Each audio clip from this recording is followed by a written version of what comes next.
शासन प्रणालियों के विभिन्न प्रकार।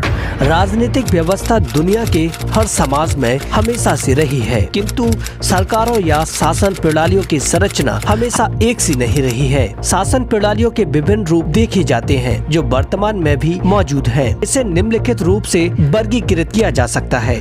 शासन प्रणालियों के प्रकार। राजतंत्र को हम दो भागों में बांटते हैं, वंशानुगत राजतंत्र और संसदीय राजतंत्र। वहीं लोकतंत्र को भी दो भागों में बांटते हैं, प्रत्यक्ष लोकतंत्र और अप्रत्यक्ष लोकतंत्र। राजनीतिक प्रणाली के आधार पर लोकतंत्र को तीन भागों में बांटा जा सकता है, संसदीय लोकतंत्र, अध्यक्षीय लोकतंत्र और समाजवादी लोकतंत्र।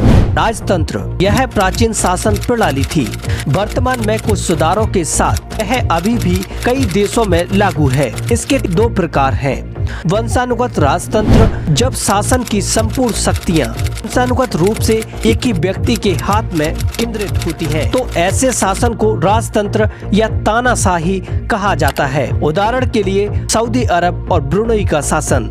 संसदीय राजतंत्र, संसदीय राजतंत्रात्मक शासन प्रणाली में राज्याध्यक्ष का महत्व सिर्फ प्रतीकात्मक होता है, वास्तव में उसका शासन पर कोई प्रभाव नहीं होता। उदाहरण के लिए ब्रिटेन में क्राउन का शासन। लोकतंत्र, शासन की वह प्रणाली जिसमें संपूर्ण शक्तियां जनता के हाथों में केंद्रित होती हैं, उसे लोकतंत्र, जनतंत्र, प्रजातंत्र कहा जाता है। समकालीन विश्व में अधिकांश देशों की राज्य व्यवस्था लोकतंत्र के ढांचे पर ही काम करती है। जनता और शासन के संपर्क के आधार पर लोकतंत्र दो प्रकार का होता है। प्रत्यक्ष लोकतंत्र, इस शासन प्रणाली में जनता सीधे सीधे शासन प्रणाली में भाग लेती है। प्राचीन यूनान के नगर राज्यों में ऐसी व्यवस्था दिखाई पड़ती थी। इनमें किसी भी महत्वपूर्ण मुद्दे के लिए सभी स्वतंत्र नागरिकों की बैठक होती थी और उसमें बहुमत की राय के आधार पर निर्णय किया जाता था। वर्तमान उदाहरण के रूप में स्विट्जरलैंड। अप्रत्यक्ष प्रतिनिधि लोकतंत्र, इस शासन प्रणाली में देश के संपूर्ण भूभाग को जनसंख्या की दृष्टि में कई हिस्सों में विभाजित किया जाता है और प्रत्येक हिस्से की जनता